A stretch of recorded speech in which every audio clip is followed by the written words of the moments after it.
Hi there. Welcome back to another quick and easy watercolor painting. And we're going to be doing a little bit more spring now. Spring has sort of started here in Ontario and started pretty early this year. And so I thought we would get a little bit of a head start here with some spring. So I'm going to pick up some Payne's gray and I'm just going to make a couple of streaks across my page like that. I'm not going to rinse this brush out. I'm going to put this brush into the blue and I'm going to pick up some blue, just drag it across like that, and whatever happens, happens. Don't try to influence it too much. I'm going to take this same 3/4 inch brush and put it into my Payne's gray. And I'm going to start a little bit of a tree line coming down here. So it's going to sort of come across like this. I'm going to take this little bit of this Payne's gray that's still on here and just add it as there would be a hill coming across the front like this. Okay, so I'm not going to rinse this out again. I'm just going to take this and put it into the water and right back out. And I'm going to take this, knock a little bit of this off, and I'm going to pick up some of this yellow ochre. Just put it across like that. Now you see where this has started to bleed and make trees that are sort of look like they're going way off in the distance. And that's what we're going for here. Those are going to bleed way back. We're going to punch up the saturation here a little bit. Just going to go back into our Payne's gray. We're going to touch it a little bit more, and it's going to have more color that it can bleed back into the distance, okay? And then we're just going to do the same thing here. A little bit more Payne's gray across there. And now I am going to take this brush and I'm going to rinse it out. Okay, and I'm going to knock most of the water off it. And I'm going to pick up this green. And I'm going to just touch these tree lines with that green. And that green should bleed into that Payne's gray. And just across here, we're going to do the same thing. We're going to add a little bit of green across there. Just a swipe like that. Okay, now we're going to take this brush and we're going to rinse it out. Knock it off a little bit. I'm going to dry it off a touch. And I'm going to pick up some of this.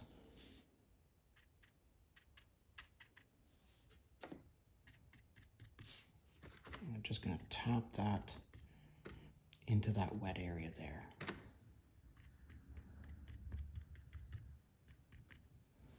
And we're just going to let that all bleed off to wherever it is it's going to bleed to, okay? And we're going to take this, pick up a little bit more,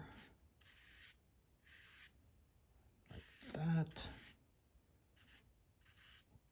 and in there. And again, you're going to let this bleed to whatever it's going to bleed into.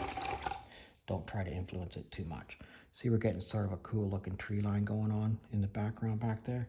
I'm actually going to pick up some more Payne's gray and I'm going to go right to the actual color, get us some more intensity going on in here.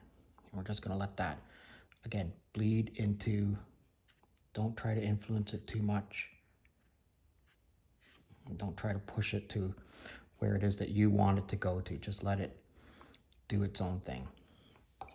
All right, we need this to dry. As soon as this dries, we'll have another go at it. Actually, before that dries, we're going to take, this is my #1 watercolor brush, and you can see I've sharpened the tip here. And we're just going to add a few things that are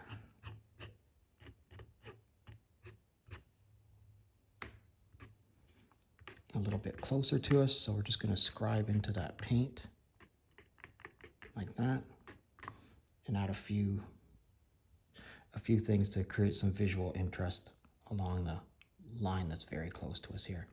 All right, now let's let it dry.